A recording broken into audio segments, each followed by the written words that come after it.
Hello. How's it going, brother? Great, great. How are you? I'm great. How are you? I'm amazing, man. Awesome. So why don't you go ahead and introduce yourself first and foremost? My name is Sage Lewis. Awesome, awesome. FIU draft prospect and linebacker Sage Lewis. Happy to have you on today, my guy. Thanks for having me, man. All right. So coming out of high school, you chose to sign with FIU.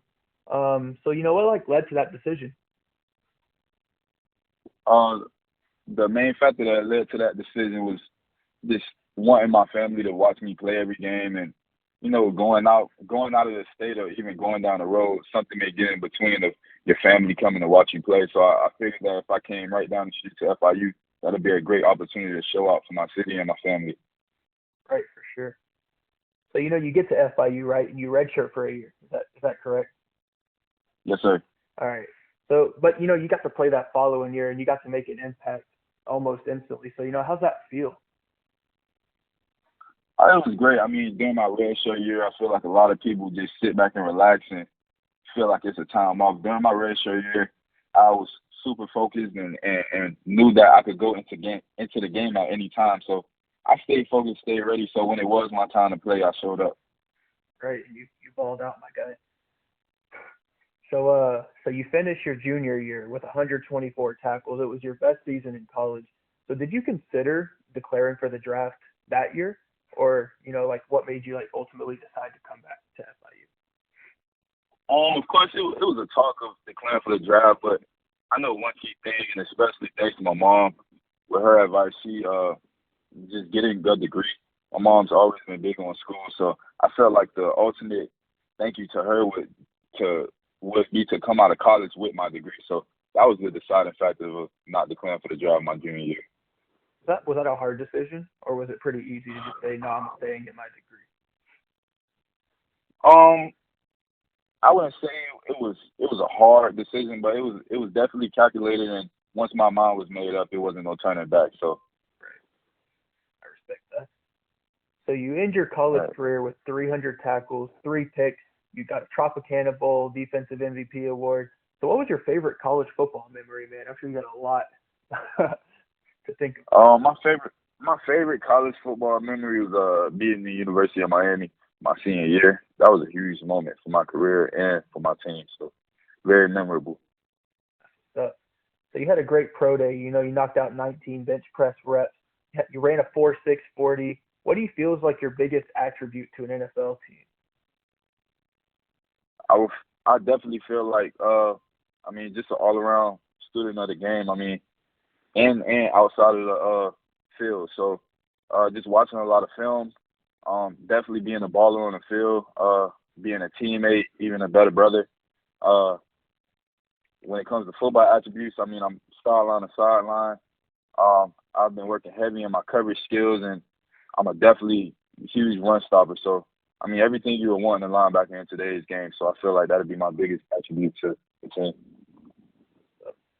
So what kind of workout/diet changes you got to do to gear up for your transition to the NFL? Say it one more time. So what kind of specific maybe linebacker workout drills, or what kind of diet changes do you have to make, or sacrifice to make that transition to the NFL as effortless or flawless as possible? I'll start with my diet change. I mean, one of the hardest things about this whole draft process, basically from when I started training in January to late March, I was basically during a week, 5 days a week, I was on a no carb diet. That was very hard, just trying to get my body fat down a little bit so I could be able to move and get me be more elusive on the field. That was really the hardest part. Basically when it comes to diet, I'm very big on diet. I'm very in touch with my body and what it needs. At first it was super tough, but once my body got used to it, it was smooth sailing. Linebacker drills, basically just footwork, coverage. That was a huge thing that I wanted to work on between my last game and the off season towards leading up to the NFL. I ended with 3 interceptions. But there's always room for improvement. So that's what I was doing. Or how does it like change at all, like your workout routine, like in today's pandemic and stuff, or are you still like kind of doing the same thing?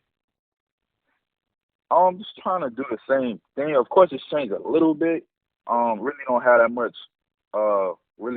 much access to weights per se. Yeah. But I feel like you can run anywhere.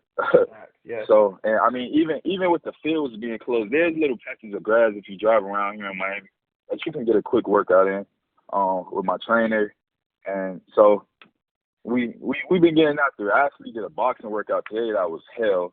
I gained a new respect for boxers. It looks easy on TV, but man. But just been trying to do little workouts like that to keep me in shape, because I know once it's time for the NFL, it's go time. Yeah. So like, who would you like to like play with or like for in the NFL? Like any particular like, team or like maybe players or coaches that you've just always like admired that you'd want to play alongside? I mean, any team. I mean, it would be a blessed opportunity to get drafted by any team, but now I don't really have a favorite team per se. Yeah. But players, I mean, me and Bobby Wagner play the same position, but I mean, it'd be great to try to compete for that spot, and if of course not winning that spot, just sitting under him and getting his tutelage and all the knowledge that he has, because in my opinion, he's one of the best linebackers in the game right now. But I mean, even if there's a possibility for me going to the weak side linebacker and even getting to play with Bobby Wagner, that would be my dream right now, just because I love feeding off the other linebacker, whoever I'm in the game with. Even at FIU, I fed off my will linebacker and stuff like that, and we kept each other in check. So, I mean, playing with Bobby Wagner, that would be my dream guy. Seahawks, tune in. Yeah, that's been one of my dream teams since forever. I used to live up there. It's nice, too. Yeah. So can you maybe give some like advice to the young athletes out there who may be chasing their dreams of playing in the NFL? So the advice I would have is to stay focused. I mean, keep your head down. And at FIU, we went by a phrase, so what, now what? You know, I've been through so much adversity and things that could have stopped at the average guy that would have just gave in a towel and said, man, I'll just try to earn a living another way. But no, just so what now what? Things may not go as planned. Things may not be perfect. Things will not be perfect. There will be adversity that you will face, and God has a way of humbling you and showing you that you need to work a little bit more harder. And to my young athletes, man, I just want to say, just keep grinding, keep working. I know at times hard work pays off. It sounds like BS sometimes, because I can admit a lot of people are giving handouts. But, I mean, me, I got it out the mud. I mean, I've earned everything, every accolade I've ever came upon. So just keep working hard, man. You will be noticed. So that's my advice. Hell yeah.